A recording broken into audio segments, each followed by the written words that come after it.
Welcome to the Cloud Pod, where the forecast is always cloudy. We talk weekly about all things AWS, GCP, and Azure. We are your hosts, Justin, Jonathan, Ryan, and Peter. Cloud security monitoring and logging tools are useful for watching over the security health of your cloud infrastructure. But these tools often lack the awareness and context of your data in the cloud. And if you handle confidential, personal, or other regulated data, the inability to protect that data could be devastating to your business. Listen later to learn how OpenRaven helps protect you from sensitive data loss before it's too late. good evening, Jonathan, Peter, and Ryan. Happy New Year. Happy New Year. Although after this week, it feels a bit like 2020 still. I don't know if with the congressional attack and all the things going on and and apparently Ryan's having emergency signals because nice. You could evacuate. I mean, if it's a perfectly, you can't even edit that. Yeah, out. no, that we got to keep that in, right? Like that. Is it a pre-earthquake alert or something? I have no idea. My phone's like all the way across the. Oh man. Some old person that's run away from home. I hope it's. I mean, who knows right now with what's going on now? Like, I originally saw the show title and I thought it was F the News, and I'm like, I can get behind that. I'm just glad I didn't ask how we were doing. It's a whole show in itself. Yeah. It's been a long week. The first week of 2021 has definitely been rough. Well, we have several bits of news here for you guys this week, but not a lot. So it'll be sort of nice for a change. I don't know what to do with myself with all this extra time. Maybe I can pull something in. We'll see what we can do. First up is ACM Certificate Manager is now FedRAMP compliant. ACM, which includes the private CA, is now authorized for FedRAMP Moderate in Virginia, Ohio, North California, and Oregon, and is FedRAMP High now in GovCloud West and East regions, as well as supports the DoD Cloud's Computing Security Requirements Guide, Impact Level 2, DoD SRG-IL2. I was a little perplexed, and I know I wouldn't even include this story, but really, what exactly does require to make FedRAMP compliant for ACM? It's just a certificate. Like the thing you put the certificate onto needs to be compliant. It's just a bit interesting. Maybe it's generation of the keys though, because if it's for private CAs and things, then upload keys or generate keys. I would hazard a guess that they're using enclaves to meet some compliance requirement. Interesting. I had a much more cynical take on the compliance. They basically went through and just said, "Oh, it already does this. It already does this. It already does this." Rubber stamp. Like. I love the acronym for the third-party assessment organization now. THPOW. Nice. You see that? I don't know anybody who likes managing their own certificates. So the more use cases we could use ACM, the better. For sure. I can't believe that companies like DigiCert still exist after this product. Yeah. It's crazy. $400 a certificate. Yeah. Right. And then all you got to do is just automate something against Let's Encrypt or ACM. It's crazy. Yeah. What was the one before that? It was VeriSign and Thought. Those are the other two. I remember just like $400 for a certificate. No wonder why no one ever does this. Mm-hmm. Yeah. Like making certificates free and through Let's Encrypt and stuff like that has really increased the security of the internet in a big way, which I really appreciate. Yeah. Now you no longer have to issue wildcard certs because you're broke. Right. Yeah. Right. Yeah. Yeah. Don't forget the EV certificates, which cost even more. And they're only valid for a third of the time. Yeah. I think it was Thought maybe, or maybe it was VeriSign. And like the wildcard certificate was 4 times the price because they knew that's exactly what you were doing. And then the EVP certificate is even worse, right? It's just awful. And then, of course, they'd expire and you'd forget about it and miss the renewal email. And then you'd have an outage because your SSL certificate was dead. So, yeah, fun times. I don't know about any of that with ACM. It's magic. So I like magic. Yep. All right. Well, next up is an interesting story I think I missed the first time around, but apparently AWS was sued a couple of years ago by a company called ActionSoft in China. Apparently, they trademarked in 2004 the letters AWS and then basically sued Amazon when they came into the market in 2016 and 2017 and said the trademark infringement. And apparently they won that case and had a judgment of $12 million. And now apparently Amazon is going to appeal that, saying that they've been using that trademark since 2002 in the United States, even though they didn't come into China until 2016 and 2017. Who would have thought that you could just trademark something in China and then sue people when they come into your country for the first time? That sounds awesome. I thought it was the other way around, where it's generally China sort of violating, or companies in China violating a lot of other countries' trademark. So it's funny to see the role reversal. I'd like to see how they get from ActionSoft to AWS as being a reasonable trademark. ActionSoft Web Services. Really? Right? I followed the link in a news article to the Chinese trademark office, and it said I had to register to get the information. So I was like, nope, out of that. Yep. Pass. Also, Pass. I mean, I didn't know they you were using English. That's interesting that the English alphabet is something that they proactively trademarked. Yeah. I mean, that's interesting. The Chinese one. Yeah. There's it's one of those things that they had to know that eventually Amazon was going to come into China market, and then they just proactively did it in some level. But could be. I have some kitchen scales, though, made by a company called AWS, which came from China. So I have no idea who that is, but I used to be Avery Way Systems. Now it's Avery Waytronics, but clearly through their acronyms, they're just not something that makes sense to try and trademark. You know who should be suing is the American Welding Society should be suing everybody. We've been using this sign since 1860. The one that cracks me up the most is if you ever want to go to Nissan car dealership or to Nissan cars and see their website, you think it's Nissan.com, but it's not. It's Nissan USA because Nissan.com is some computer manufacturer. Basically, Nissan tried to sue out of existence back in the early days of the internet and failed. And so literally it was a computer company at one point. Now it's just really a landing page that says, screw Nissan. And here's our ads. So you just paid us money because you came to this website by mistake. Ha ha ha, Nissan. So we'll sell it for $1 billion. Yeah. Right. Exactly. Well, we'll see how that turns out. I suspect that Amazon will not be successful in the Chinese political system and legal system, considering it's not really in their favor. So we'll see. There was an interesting proposal that came out in response to this. I mean, not from Amazon or anyone, just sort of a general wish from Twitter community, which was, this would be an opportunity for AWS to sort of drop the Amazon part of their name, just so that the companies like Walmart and I guess there's another big retailer that I'm blanking on, wouldn't have that conflict of interest necessarily, seeing it as just benefiting their competitor. So I doubt that their concern is there's no chance, but I thought it was a very interesting thought. Yeah. But I don't think that the problem that Walmart has with Amazon Web Services is the fact that it's Amazon Web Services. I think the fact is they're paying money to their biggest competitor. No, that's exactly what I mean.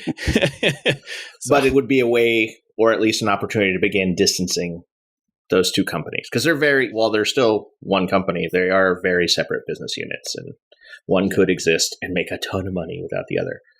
They'd both make a ton of money. And what are they going to call it? Pick a different river. Is it the Nile Web Services now? Yeah, I didn't see that thread. That's interesting speculation. But again, what would you rebrand AWS to? Like, it's so well known at this point. Like, would they go like the weird CenturyLink way and call themselves Lumen or something? Like, there's so many bad examples of how not to do this. But based on their naming of products, I'm terrified of what they would name this thing. Oh no, that'd be so entertaining. That'd be great. Maybe they'll name it Honey Cloud or something. Oh God. If that doesn't exist, we should register it. Yeah, exactly. We should. 53. Yeah, or Honey Cloud.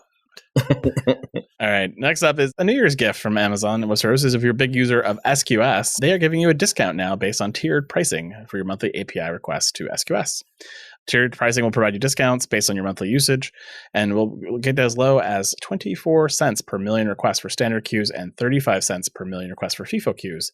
For a customer who's using 500 billion requests a month, this could save them up as much as 29% on their monthly SQS bill, which is not a small amount of money. Tiered pricing is variable in all commercial and GovCloud regions where SQS is available, except for China. This is going to benefit me personally, and I like that. So I can't argue with that. I don't think I have quite 500 billion requests a month, but it feels like it. Maybe close. Yeah. I thought they were going away from tiered pricing. S3 used to be super tiered. Now it's not. And the whole concept of tiered pricing to me is, it used to make sense when you get a lower price at scale, but I thought the pricing was supposed to reflect the scale of all of Amazon's customers as a whole. And that's why they were really moving away from this. So discounts are good. I'm happy for lower prices. That's awesome. But I'm surprised they're doing it in the form of tiered pricing. Well, if you're doing the amount of volume we're talking about here, you're consuming a lot of services there and it's a guaranteed income for them. Why shouldn't you get a discount on those type of things? And right now, if you were to do it before this, you'd have to do private pricing or still have an EDP discount to get this benefit. Now you don't have to do that, which is nice. And so it's kind of the same argument of like, well, Google just gives me a discount if I have the server up for more than 20 days of the month. Why can't you do that, Amazon? There's reasons for that, but it's just what it is. The 24 cents comes into play at 200 billion requests per month. Their example in the article is 500 billion. So you might be over 200 billion. We're not over 200 billion. I just had a back to the napkin calculation. We're only 160 billion. Ooh. So the normal price was free for the first million, and then it was 40 cents. So you're going to get those now for 30 cents a piece instead of 40 cents. So there you go. Right. So, hey, you saved a dime for every million requests. Well, I think that's pretty cool. A nice little New Year's gift to all of us. And then they also gave us Cole with the new Amazon Elastic Container Service launching the new management console. Now, I'll admit that the old console was not great, but serviceable. I have many quibbles, things that were just strange, or like, why do I have to go? Like, what's the difference between a service and a task, and why are they in different tabs? And why do you give a different identifier for an EC2 instance? Like, just weird things like that. But this new console is apparently supposed to allow you to create, edit, view, and delete services and tasks for your ECS cluster in fewer, simpler steps. And you can also learn more about ECS capabilities and discover your ECS resources quickly and easily in the new console, as well as switch back to the existing console if you need.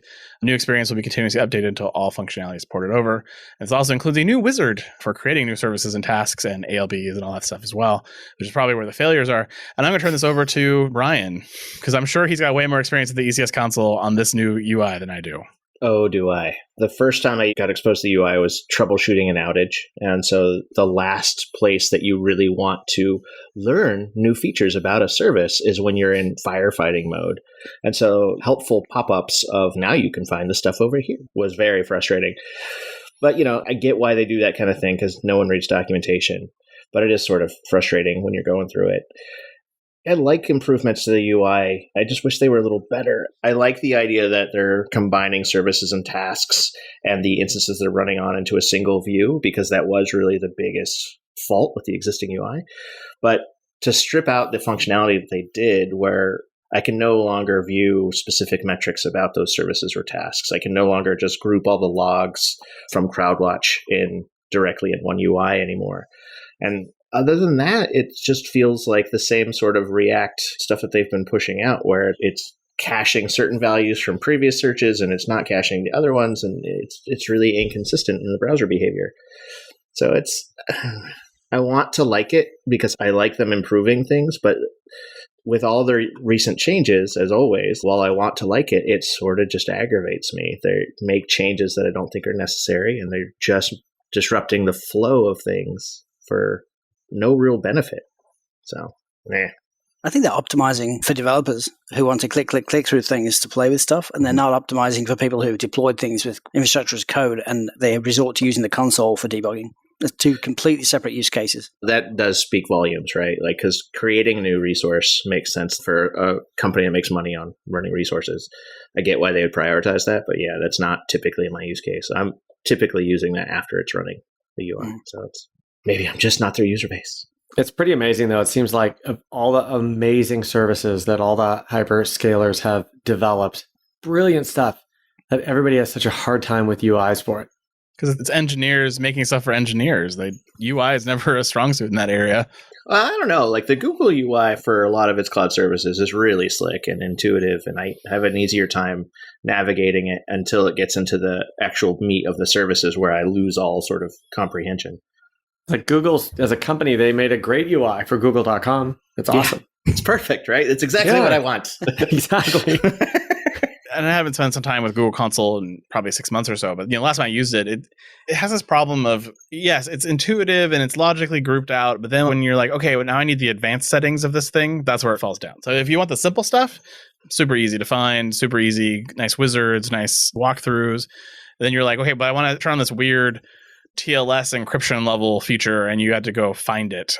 And it's buried under gear icons or weird advanced more buttons. Like, they have that problem. And then the worst one is Azure, who has, no idea how to logically organize anything. No. And so you're like, where is the CD in it? Well, I think it's in deliverability, but I'm not sure. It might be in content replication. Like, it's just so many weird places Azure shoves stuff that I don't really understand what their thoughts are. The Azure console is unusable to me. Like, as someone who sucks at UIs in general in navigating, that one is just, I look at it and it just may as well just be a foreign language. And it's only like the 5th version of that console, so it's only gotten worse, in my opinion.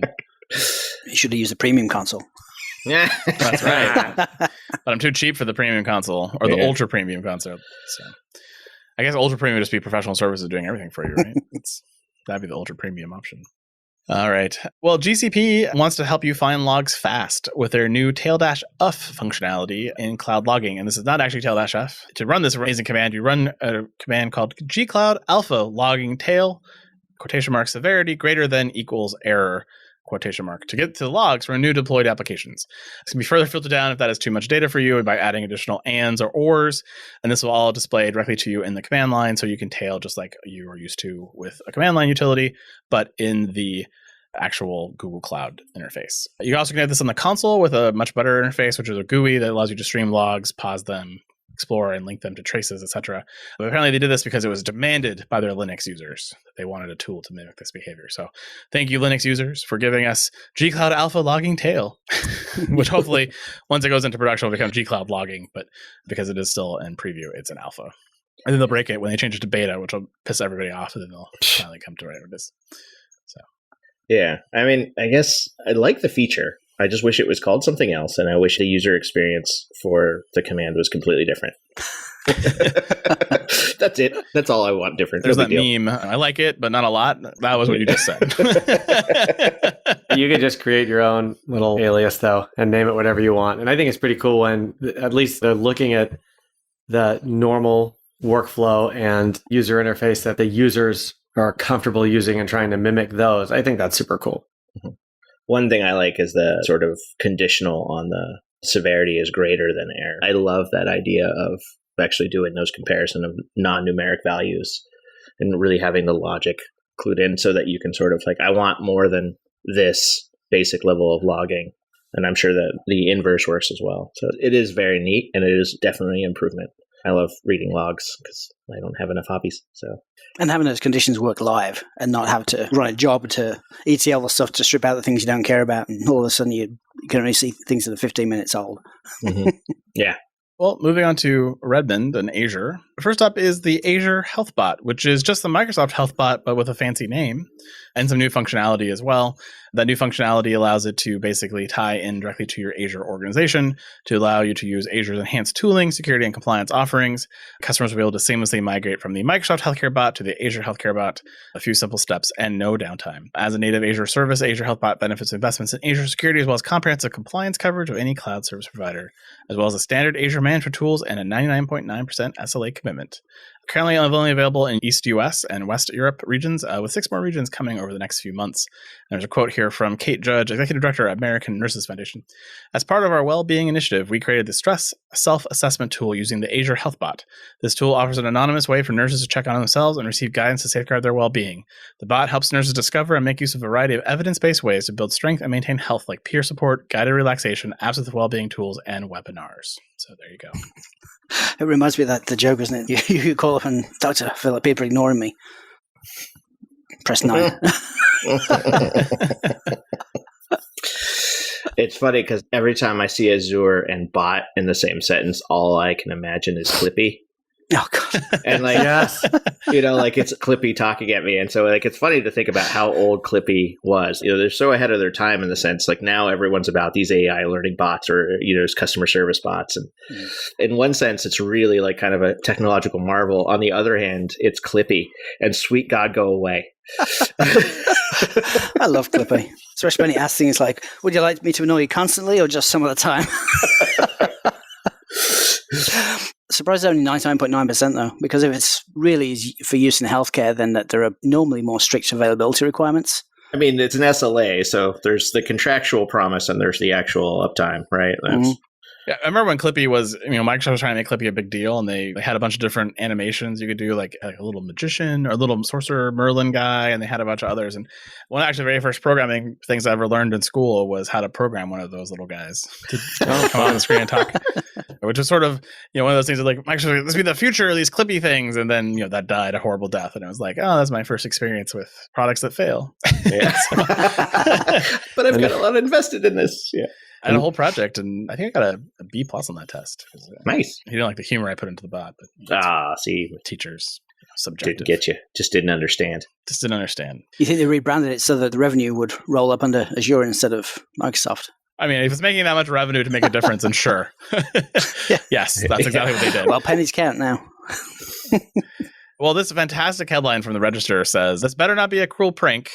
Microsoft promises 99.99% uptime for Azure Active Directory starting April 1st, which I thought was fantastic. Apparently, Azure has offered the Azure AD with a 99.9% uptime, which was all fine until September when they had a terrible, terrible outage for multiple hours. And to resolve this, they are increasing their promised uptime to 99.99%. Of course, if you're using Azure AD, you know this is critical to your Office 365 infrastructure as well as your Azure cloud. And last year, Microsoft VP of Engineering said they were raising the bar for resilience of the Azure AD service in general. It should be noted the new SLA only covers user auth and federation and not admin features. So you won't be able to change your AD. So if you fire somebody while your AD is down, they can still access your systems. Keep that in mind. Although they can still auth and federate. So that could be a security issue for some, I'm sure.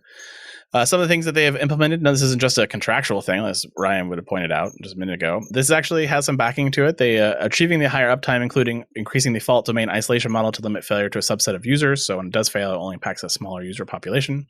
And they have a new backup authorization method, which is also in development and already in use by Outlook Web Access and SharePoint Online. And this will be integrated into further services during the course of the year. And all I can say when I see that is a backup auth method. Is that a Trojan horse replacement for AD that's coming for the cloud, maybe? That's all I see there. That's like when you print out a bunch of codes when you register for a service and use these codes to recover if you can't remember your password, and you print them out and you keep them on the keyboard. Yeah.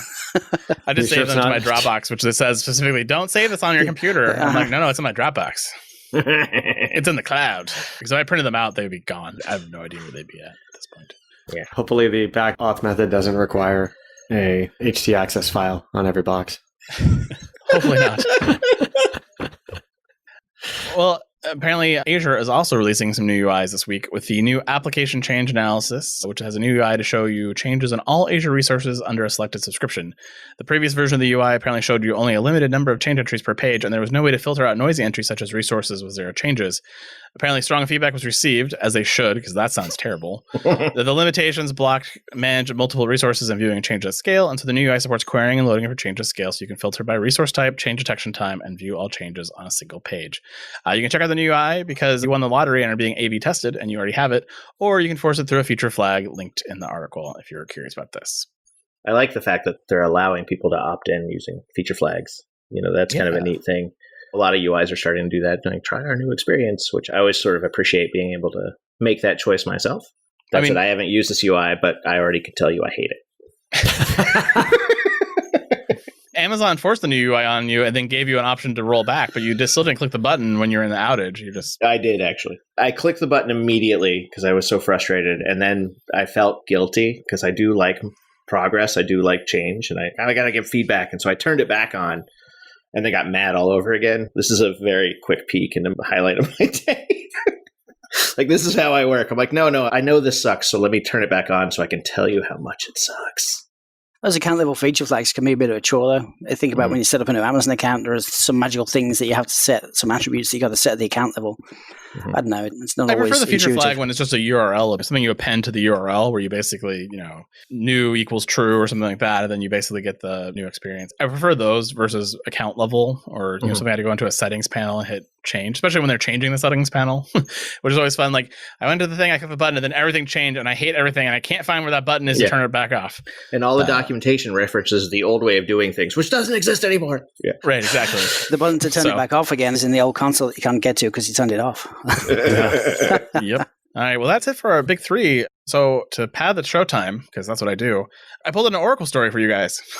Love it. My go-to content filler, Oracle, is here again. And they released this blog post in December, and I've been saving it for this rainy day. And since it's the dawn of 2021, we'll check in to see what they're doing. And they're giving you 5 reasons to move to Oracle Cloud. And so I thought I'd give you each of the 5, and you could tell me what you think if that makes you compelled to move to Oracle Cloud. What do you guys think? I'm always open to change and new ideas. Let's fill this out. All right. So the first reason for moving to the Oracle Cloud is they are the next generation cloud and on-premises infrastructure. And this is an argument they've been making for a while, that they are the only cloud that gives you basically Cloud 2.0, which is all about not having access to the host, which, for those of us who've been paying attention, all of the cloud providers are doing now with things like Nitro. And the only way you can get this legacy method on Amazon is if you launch a pre-Nitro instance. So if you need this, you can get this on your own way.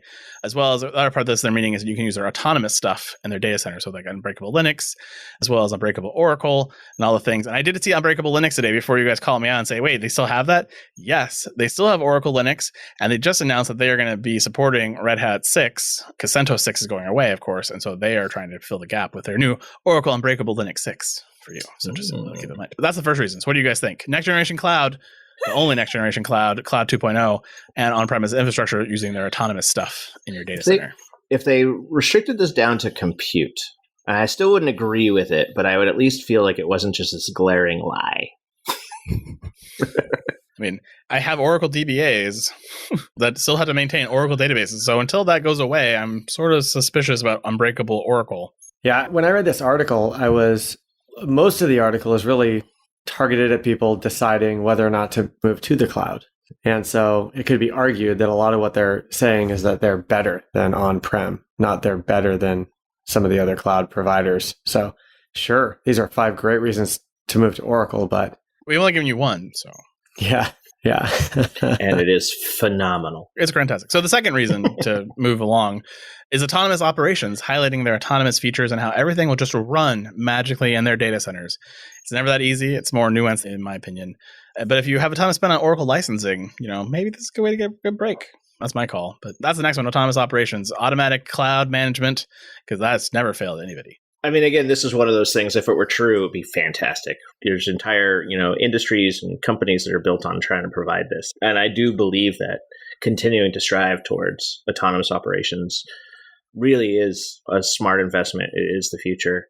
Are they actually getting there? Like we've talked in previous podcasts about how hard it is to sort of interact with Oracle, and it's not the greatest model for test runs, but I wish it were true. I just really doubt it. Well, and they're also, again, the devil's in the details. You read the article, and they're actually really only talking about their database.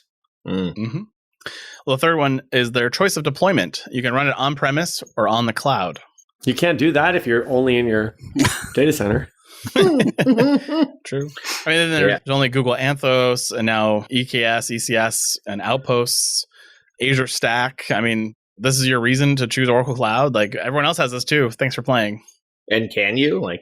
Which workloads? Like, is it everything? Or is it just Oracle? Again, it's one of those questionable areas. We're like, well, yeah, we'll sell you a ton of Exadata hardware and put it in your data center. It's no problem. Well, Amazon doing Outposts, though. It's not really different. It's Oracle infrastructure, Oracle API-driven private cloud stuff, just like Outpost. I can't deny them that slight win. It's optimized for the Oracle workloads. Again, like I mentioned before, if you are using Oracle and you're spending a ton of money, then this might be a great play for you. I definitely would consider it. Or if you're using, all of their Oracle financial products, or whatever, move to their SaaS product. Sure.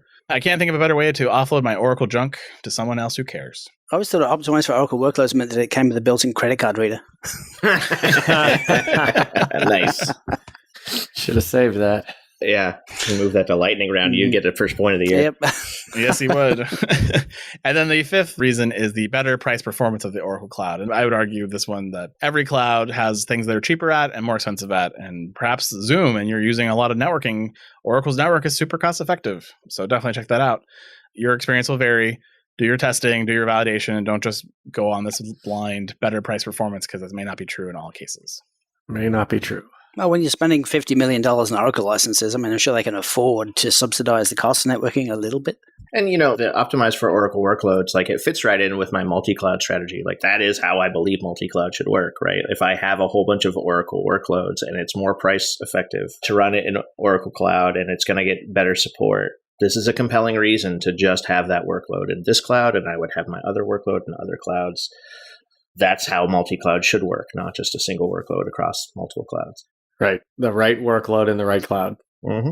Well, these are all true. Yeah, I'm not compelled, though. I'm not compelled, though. So it's rough. Oracle can work on this, I think, very soon. And come on, give me something more than Gen 2 cloud. It was false when he said it the first time 2 years ago.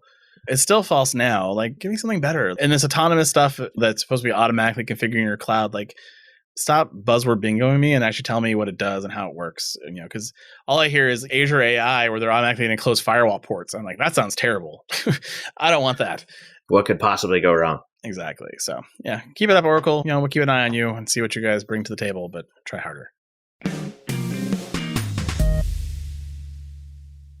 Hello, I'm Mark, co-founder and chief product officer at OpenRaven. OpenRaven is a cloud security platform that's data aware. We continuously monitor for data security policy violations and potential compliance issues, such as personal information in unencrypted databases and GDPR data on EU data subjects being stored in jurisdictions that require specific security controls.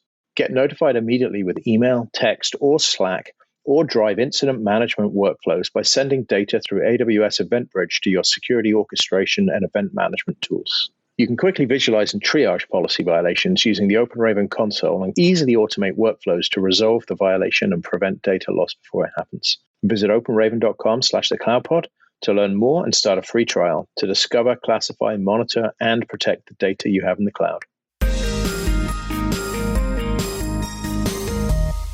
That's it for new news this week. Peter, you want to take us to the lightning round? A fresh year. Zero, That's a lot of zero, zeros. zero. It's a lot of zeros. Actually, I got a bone to pick with you. You said that the last lightning round of the year was going to get 1,000 points. I lied. You did. This is your first discovery of that fact? That he said other things with lightning round too that never came true. So, Yeah, the Nevada Gaming Commission does not control me. To start the year, hey, right now, everyone controls their own destiny. So all you have to do is win every week, and you win the year. No one's out of it. it's even a fair year for Ryan now since he's here for the whole Yeah. year. All right, here we go. AWS Control Tower console shows more detail about external AWS config rules. Which is what everyone loves when Amazon tells you how you're doing it wrong in your own data center. No. Think of the advantage here. All you have to do is have config rules in every account, and then they can be different from one another. Ooh. Genius. Amazon Work Docs offers additional collaboration controls throughout its Android app. I mean, first of all, there's enough customers to justify an Android app that want to collaborate with each other. That's impressive. You know, you get the impression that the general manager for WorkDocs has an Android phone. Yeah, maybe. It's very possible. This is a feeture set for one. He's like, I'm not going to bonus this year because we have missed our numbers, but I'm going to have this Android app, let me tell you. I Amazon App Stream 2.0 adds support for real-time audio video. mean, someday someone will tell me what AppStream 2.0 does, but it's too late. I feel like I can't ask. I think it's similar to next-gen App Stream. It's like using the definition to describe Thanks. I appreciate that, Peter. I really the first appreciate your lightning round point insights. goes to Peter, I think, for that one. You're right. Announcing new AWS wavelength zones in Denver and Seattle. I mean, I'm shocked that it wasn't in Seattle before because that's where all the devs are. Like, okay, like, how do you test this thing? Oh, we don't. It's in New York and San Francisco and other places. 6 years later, oh, we finally have it in Seattle. We can test it locally. This is how you know we didn't have enough stuff for this round, because we would have never kept this Because this in the made normal it. show. Yeah, really. Yeah, the quiet week even has a short lightning round. Mhm. Amazon AppFlow now supports Salesforce Pardot. Pardon me? When did Salesforce to get brand recognition for Pardot? That's a weird flex. Yeah. Only because Amazon gave it to them, apparently. You know who's not winning today unless he's really sharp on this last one? He's going to hold it. This is his ninja he's been move. waiting. He's been waiting. Yeah. He focuses all his effort. Amazon EC2 R5B instances are now certified for SAP workloads. No pressure, Jonathan. Just give you more and more ways to burn money down the drain. Oh, No, I was so close on all those things, but nothing good enough. nothing. Nothing good. I'm about quality this year, not quantity. Well, I gotta say, I think the most creative of those, although Justin was the most verbose, I think the most creative was the manager of WorkDocs having an Android phone. That was pretty good. Ryan, for the first time in the history of the sport, you lead for the year. The crowd goes wild. Oh, that was It fun. runs away the rest of the year. Jonathan and I are like, Yeah. what happened there? You know? He just hired a writer from Yeah. Yeah. Mechanical Yeah, Turk. I've outsourced this to someone much funnier than me. Exactly. At great expense. The problem is people who are funnier than us don't know anything about cloud. Yeah. So, like, unless there's a cloud comedian out there that I don't know about, other than Corey, I don't know how to outsource it properly. Yeah, So that's a good point. That's the reason why Lightning Round, basically, we got rid of Weekend Update Lightning Round because we weren't comedy writers. Speaking of which, this is the 100th episode, so congratulations to Yay. all four of you. Oh, yeah. Yeah, Good 100 job. episodes. I already drank my celebration in advance waiting for you guys to join the call, so that's great. Sorry. It's I have to essential. wait till Mm, January 14th for that. Awesome. Yeah. But do check out our blog post on the website. All four of us have contributed to a fantastic blog post where we talk about the last 100 episodes. As I wrote the 25 episode, I said I wasn't writing by myself this time, and so I pulled them all into the process. So you can check that out on the website as well as on our newsletter that goes out. And if you're not part of our newsletter, do check that out on our website and sign up today to get our fantastic show notes in your mailbox every week, just in case you can't keep up with the live show. You can at least get the show notes, as it's a fantastic way to keep up to date.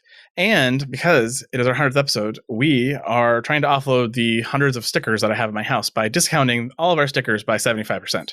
So we give you 2 codes to use. You can either use the 100 episode coupon code, or you can use 2020 sucks. Oh, we should have changed it to sucked. Yeah, probably. But, it's too late now. 2020 still sucks, though. I mean, to be honest, that stink's going to be on us for a little while. So we're going to be stuck with that for a bit. So anyway, those are available to you. All of our stickers, all of our pins, all of the great stuff that's out there on the website is available to you for 75% off. I do still apologize for the international shipping. It is still expensive. If someone had that great idea that we should find people who want to store stickers in their house and then ship them for us, international places. If that's you, I don't know who that is. Do ping us. We are definitely excited. Love to get you stickers, the amazing Lambda Spackle sticker, or just a CloudPods or TCP Talk sticker, all available to you, 75% off, which brings them down to Ryan, $1.50 a piece? $1.25, I believe. Oh, yeah, $1.25. So, from the usual, I think $5. So there you go. You're all yours for the taking. Order in bulk. Send me to the post office multiple times. I love going to the post office. It's my favorite thing in the entire world, especially in COVID. So definitely, the more you buy, the more I have to go to the post office. That's all I have to say. What about stamps.com? I'm supposed to pick it up from your house. Yeah, they're expensive. It's much cheaper to buy a roll of stamps. You just stamp it on the envelope and then you just drop it at the mailbox. It's super simple. I'm going to start ordering a sticker a week. Oh, just because I'm mean. Yeah, I could see that happening. It's very possible. I ordered 8 mugs today and 10 free mass mats. If you're going to give me a $50 credit to the company store, I'm going to make the best use of it possible. That's genius. I love it. I was trying to decide if I should buy them, but I chose not to. Anyways, that is it for another great week in cloud. We'll be here next week with more news from AWS, Azure, and GCP, and maybe Oracle. You never know. Oracle might become a steady show contributor. You never know. Thanks, guys. All right. See you. Bye, everybody. And that is the Week in Cloud. We'd like to thank our sponsor, Foghorn Consulting. Subscribe on iTunes or wherever you get your podcasts and tweet us your feedback at #TheCloudPod. Or join our Slack channel, go to our website, thecloudpod.net for sign-up instructions.